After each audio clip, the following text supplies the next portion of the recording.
Bienvenidos a Lámpara Poética. Hoy tenemos un programa muy especial y el tema que vamos a estar tratando es la madurez.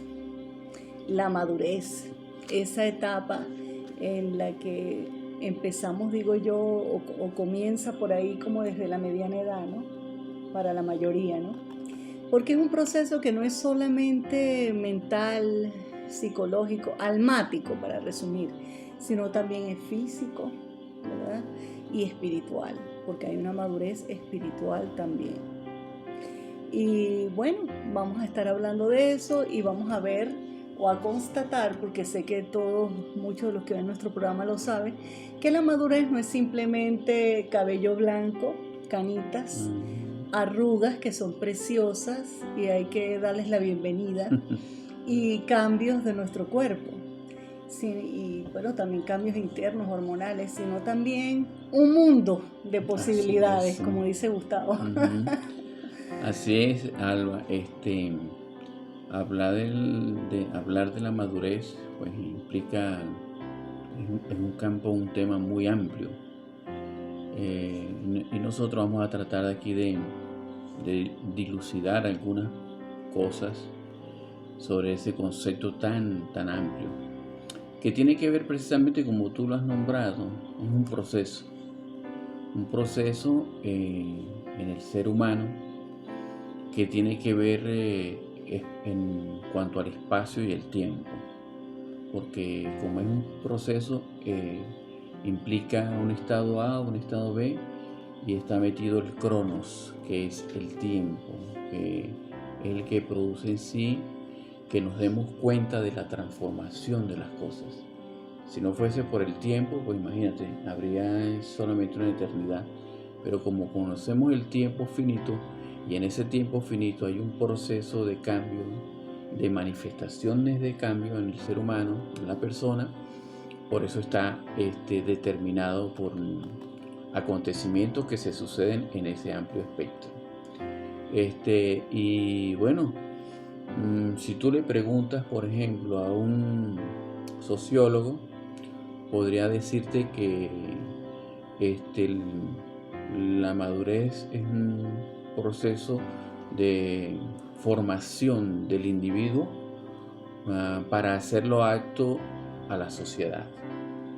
Si le preguntas a un arqueólogo o antropólogo, te va a decir que es un proceso evolutivo donde la unidad del hombre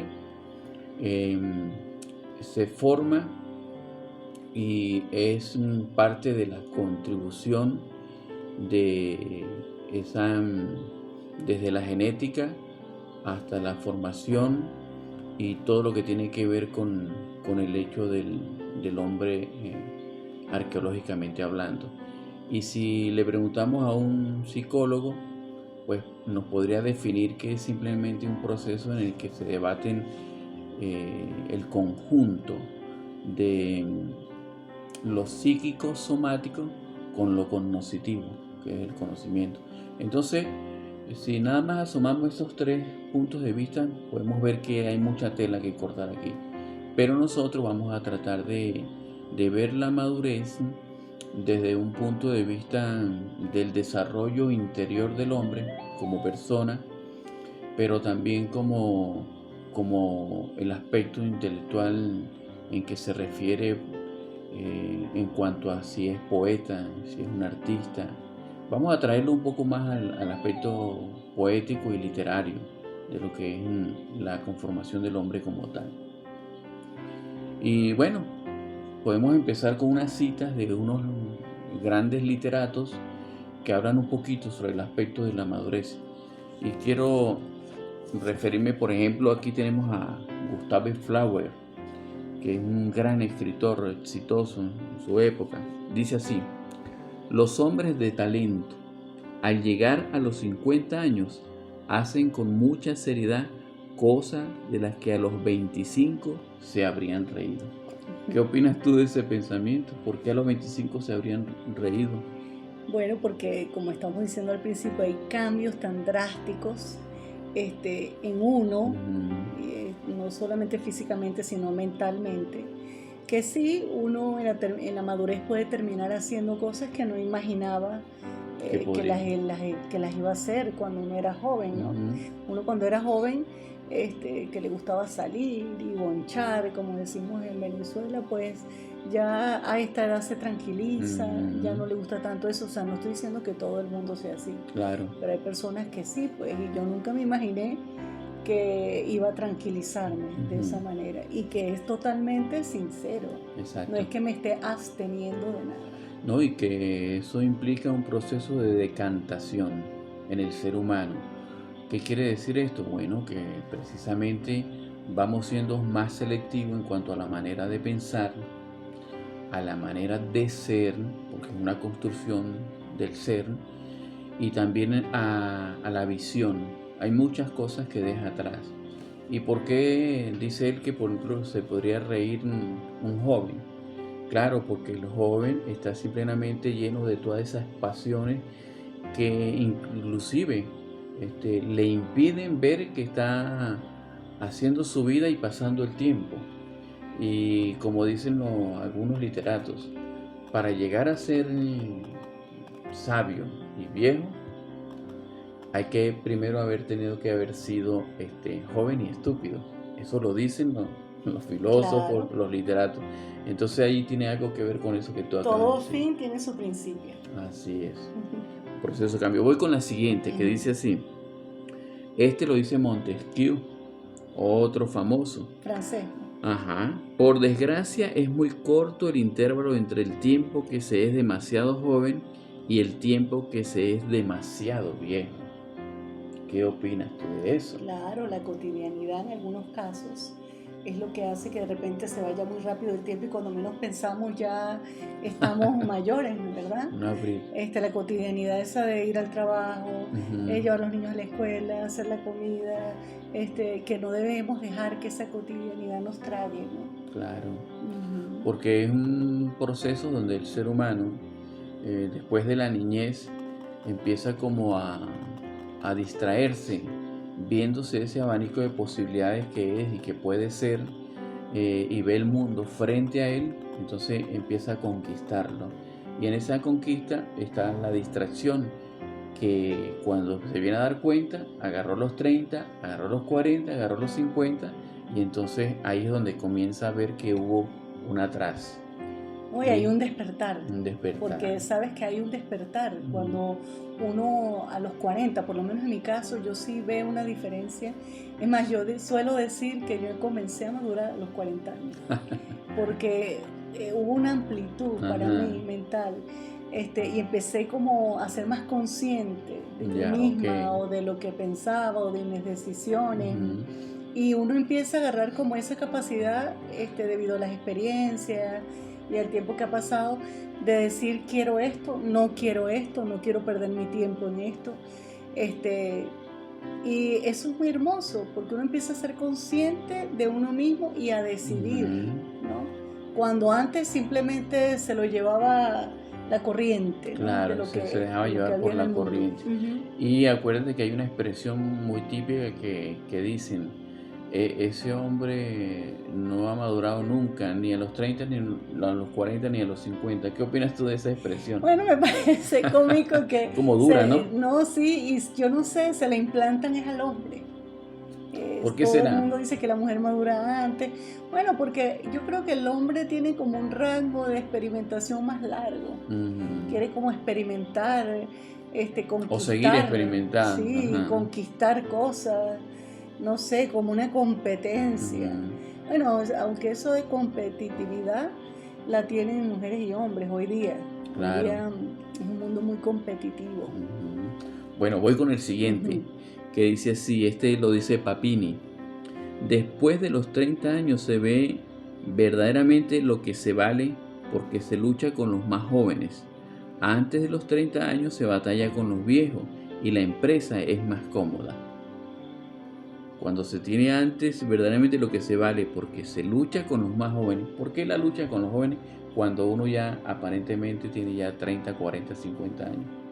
Sí, pero una edad que uno todavía está joven, ¿verdad? Porque esa es una edad todavía la persona está joven y tiene fuerza, Claro, pues, para luchar con claro, y más se está jóvenes. separando de lo que ya no tiene sentido Ujú, para el hombre de 30, 40 años, pero entonces es un proceso normal en el joven y por eso no hay ese entendimiento. Hay más bien como un distanciamiento o un rechazo. El joven lo ve a uno anticuado porque no lo ve acoplado a sus intereses de que está viviendo en ese momento. ujú. Y lo ve anticuado al viejo o al mayor o al hombre adulto.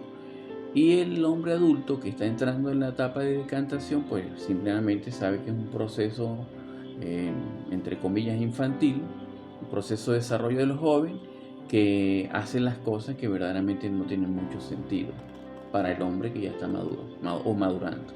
Viene el último, el siguiente. Dice así Zweig: en la transformación que sufre Tolstoy, el gran escritor León Tolstoy, hacia los 50 años, no hay que ver más que un proceso que en la mayoría de los hombres pasa desapercibido debido a su limitada plasticidad. Es el proceso del inevitable acomodamiento de todo organismo físico a la vejez, que se aproxima. La aclimatación del artista es la época que se podría llamar de la antipubertad. ¿Qué opinas tú de eso? Qué cosa cuando dice que falta de plasticidad. Entonces quiere decir que Su ya no, limitada plasticidad. ya no se moldea, ¿no? Ya no se puede moldear y por lo tanto también se aleja más, como tú decías, del puber, ¿no? Y le es insoportable a veces. Yo no digo que es que uno odie a los que son muy jóvenes, ¿no? Claro. Que están en la pubertad, no es que los odie, sino que, bueno, por lo menos ellos son más llevaderos, uno o dos, pero ya un grupo de personas que están en la pubertad. Y entonces una persona que ya tiene 50 años, que está en la edad madura, ya no es tan fácil ese contacto. Porque ellos son otra generación. No es que es imposible, incluso yo diría que hay gente que tiene don para eso. Claro que sí. Pero exacto, hay que tener un don para eso, no cualquiera lo tiene. Y que como lo dice ahí, está también el acomodamiento del cuerpo físico a la vejez, a recibir a la vejez, que es lo que tú decías al principio, que empieza esa transformación y cambios en la mente, en las neuronas y en el cuerpo. Que son indudables. A pesar de que los científicos, los neurólogos hablan de un pico fisiológico que uno tiene a los 40 años, que es como uno se le avivan los ánimos de vivir, y a los 60. Así es.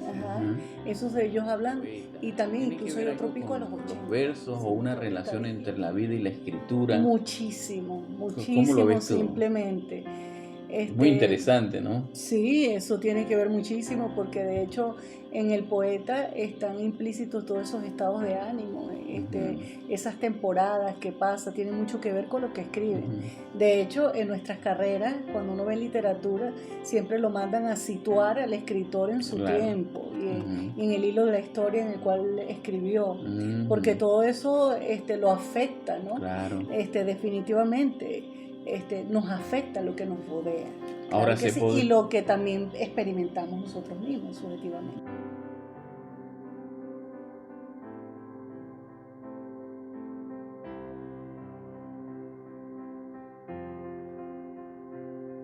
Aquí voy a compartirles una pequeña parte de un poema mío donde precisamente habla de la madurez, o dice algo de la madurez. Aquí está, dice así: recordemos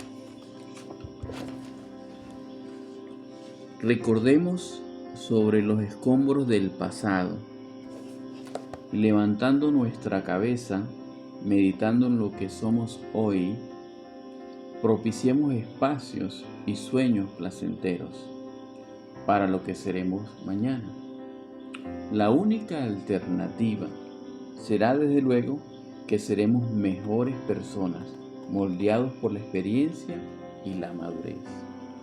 Aquí hay varios aspectos sencillos que, meditando en lo que somos hoy, o sea, es como despertar y hacer una evaluación de tu vida hoy. ¿Qué soy hoy? Pero si soy parte del producto del pasado, de los acontecimientos de mi vida, de las cosas que influenciaron de alguna manera mi psiquis, mi vida, mi entorno, lo familiar, los aspectos que contribuyeron, inclusive el ambiente, para darnos cuenta, meditando, haciendo un análisis de quiénes somos hoy. Somos un resultado de un proceso y eso tiene que ver con la madurez.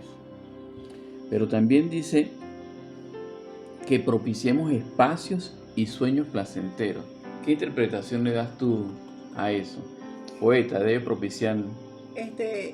Como persona, principalmente, y claro, como poeta, porque los poetas somos personas. Claro.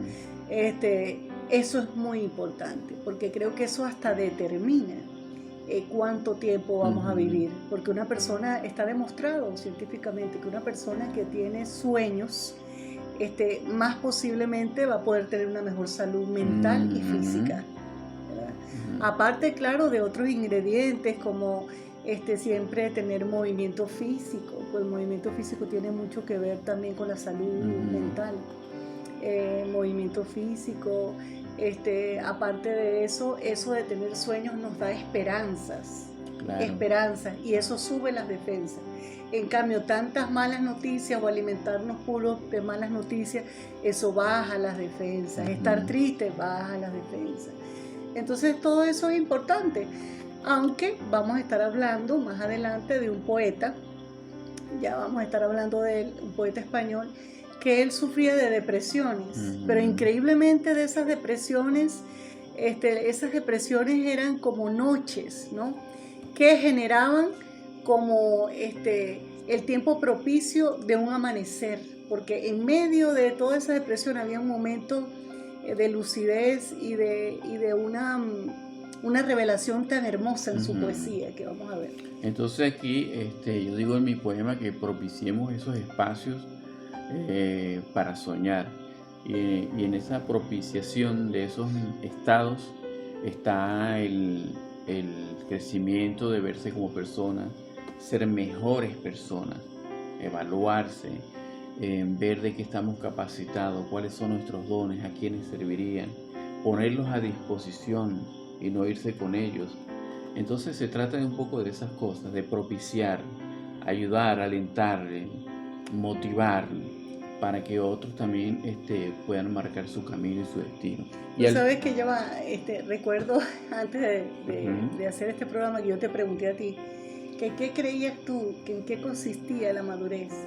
Y me acuerdo que tú me dijiste algo que me encantó, porque me dijiste que se refería más que todo de qué nos alimentábamos. Y es verdad, porque una persona es lo que busca, ¿no? Si usted no busca, digamos que lo sublime, no busca sentarse, no busca la madurez, pues claro que no la va a encontrar. Hay personas que independientemente de su proceso que va madurando su cuerpo, pero su mente todavía parece la de un niño, ¿verdad? Porque lo que ha buscado para alimentarse no es alimento para madurar, pues.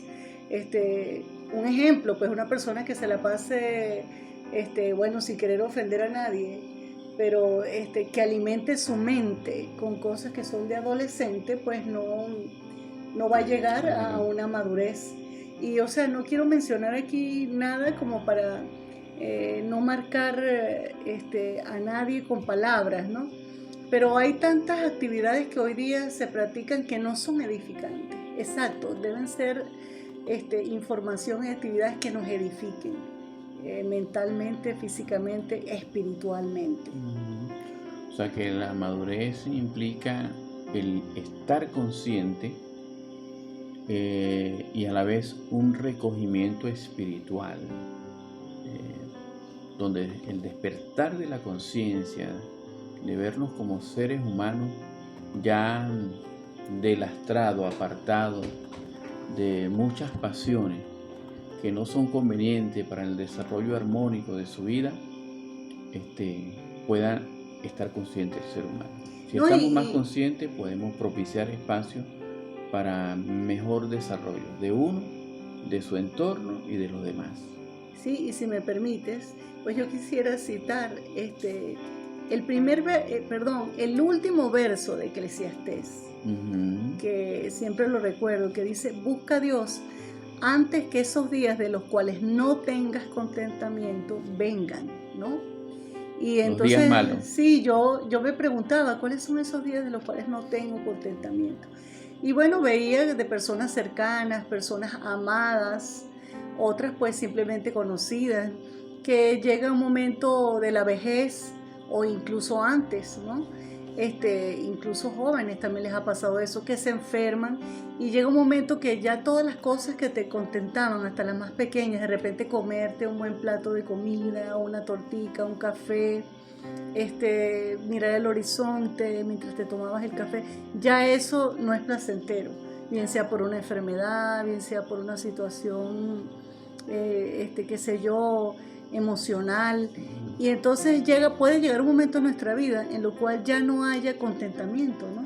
Yeah. Pero si hemos buscado a Dios o al ente mayor, o hemos buscado en fe algo que nos alivie, un alimento que nos alivia, que nos protege, que nos ayuda, nos hace crecer, pues podemos soportar esos tiempos mejor, se hace más soportable. Claro. Y por lo menos en mi caso, pues yo sí, mi fe está en Cristo, puesta en Cristo, en su palabra, que para mí es un alimento que me aviva, incluso en los momentos más oscuros que todos los tenemos. Claro. Que son momentos de duda, momentos de algún tipo de sufrimiento, de enfermedad, una prueba, ¿verdad? De verdad que para mí sí ha valido mucho la pena asirme de mi fe en Cristo. Está muy bien, porque también la misma literatura hebrea dice que Él mullirá nuestro lecho, nos alentará en nuestro lecho. En nuestro lecho de muerte. El lecho de muerte representa muchas cosas, la enfermedad, la vejez. La transformación de morir en algo. La declinación del ser como tal, físicamente, espiritualmente, hasta acercarse inclusive a la muerte. Entonces, si dice, Él mullirá, está contenido de que Él alentará.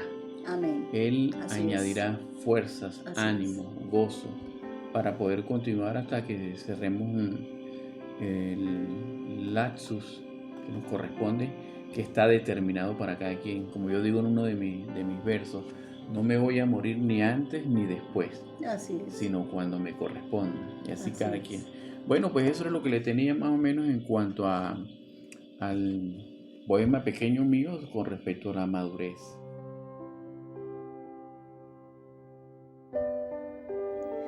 Puestos los lentes de la sobriedad, la olla sin quemas no quedó, el dorso de la mano se arrugó. Sabor acumulado, vino ya añejado, barbecho resuelto, nada es sin mancha y aliento. Nitidez al ver tu denuedo de convencerme, de seducirme e inusitadamente convertirme en otra que te anhela y te suspira risueña. Amada, tu amada vestida de sol y luna, de resplandor, de comprensión, sencilla en la duda, segura en el dolor, vehemente en la fe. ¿Miedo a qué, mi Señor? Tuviste, llegaste y nunca te vas. Vamos a hacer una disertación. Dice, puesto los lentes de la sobriedad, la olla sin quemas no quedó, el dorso de la mano se arrugó. Pues está muy claro que uno llega a un momento que se pone los lentes de la sobriedad, que es cuando se decide a buscar un camino sublime, un camino que de verdad te llene, ¿verdad? La olla sin quemas no quedó, o sea, las experiencias, ¿verdad? Uno no se quedó sin experiencias dolorosas.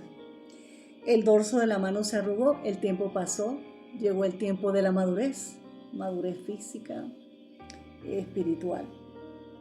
Sabor acumulado, vino ya añejado, que así somos, así estamos en esa época tan maravillosa de la madurez.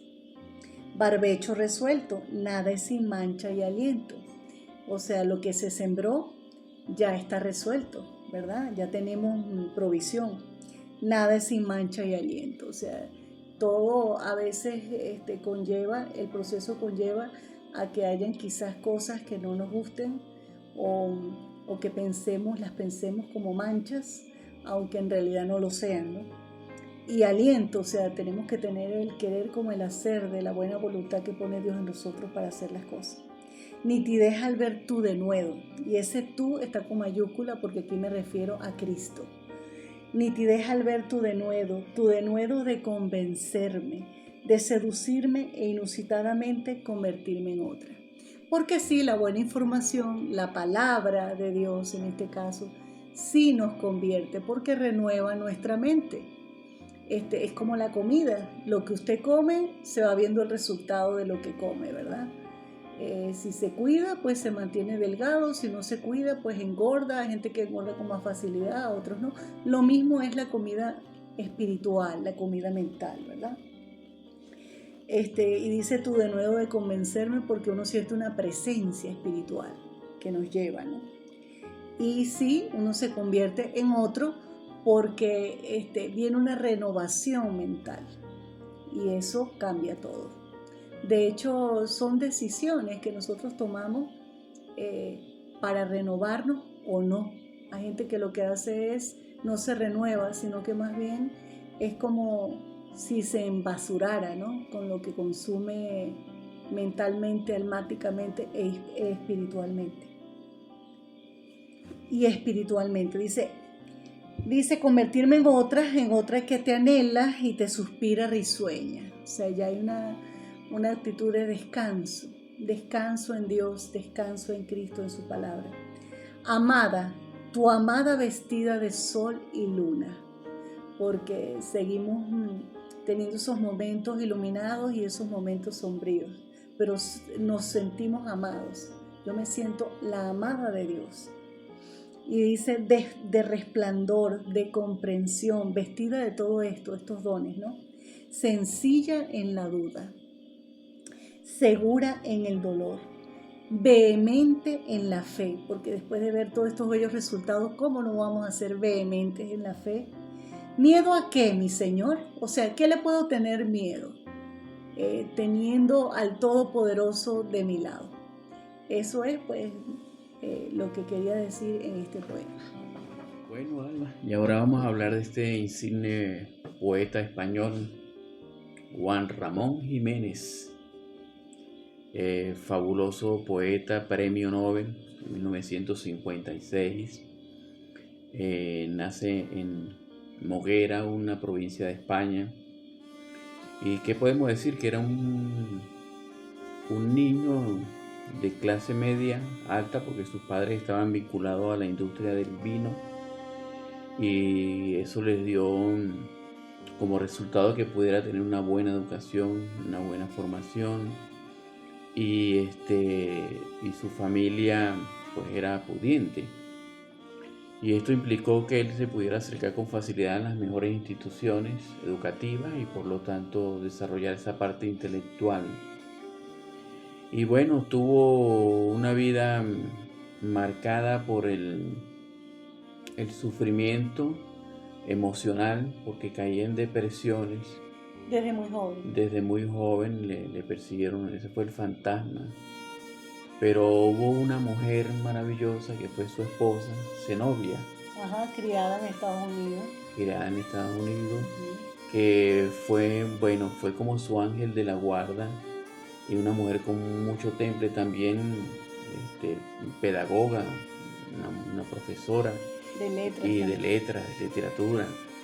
Pero fue una mujer que se identificó por tener ese temple, que llegó a ser como dije anteriormente, el ángel de la guarda, porque cuidaba del poeta, lo animaba a escribir. Lo animaba y también le administraba sus bienes, su peculio intelectual. ella lamentablemente se enferma, ¿verdad?, de cáncer. Dura unos años con esa enfermedad, pero al final se entera en su lecho de muerte que él ha ganado el premio Nobel. Sí, exactamente. Y sí. le encargan a ella de avisarle, pero ella muere, creo, antes de que él reciba el premio, de que vaya a recibir el premio. Ya ella sabe, pero ella muere antes y entonces él ni siquiera va a recibir el premio Nobel. No, él va a mandar un sustituto precisamente porque él no podía asistir por su misma condición. Y bueno, después que muera ella, pues se recrudece ese estado depresivo y 2 años después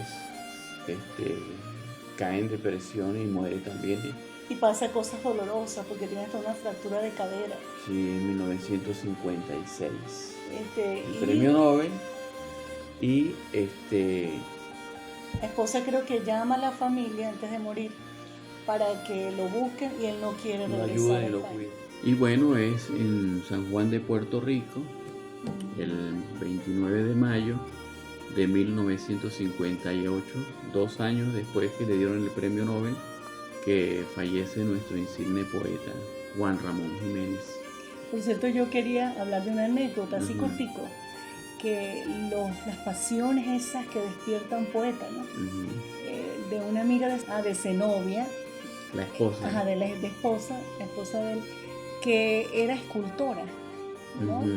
Y se enamora perdidamente del esposo de su amiga, imagínense eso. Y busca excusas para estar cerca de ellos dos, ¿no? Ajá, incluso una de las últimas cosas que hizo fue tratar de hacer un busto de la esposa del poeta, ¿no? Y ahí en ese encuentro con ella, pues no sabemos exactamente qué intercambio, qué diálogo hubo ahí. Lo cierto es que a partir de ese encuentro, ella decide quitarse la vida y de hecho se quita la vida porque ve que es un amor perdido que nunca va a poder volverse una realidad. Y él creo que le dedica un escrito a esa mujer que lo amó apasionadamente, aunque fue un amor que fallido. Es prohibido también. Sí. Y bueno, esa era también una de las características de este poeta, que era un galán. Tuvo muchos amoríos, muchos amores, y bueno, era buscado, perseguido, porque imagínate, con ese ángel poético que tenía, ese verbo poético era muy seductor, aparte que era un buen mozo, bien parecido, y bueno, tenía esa debilidad y hacía causar esa debilidad en las mujeres. Bueno, sin más que hacer referencia, vamos al poema de él y a presentárselo a ustedes para que lo disfruten. El otoñado.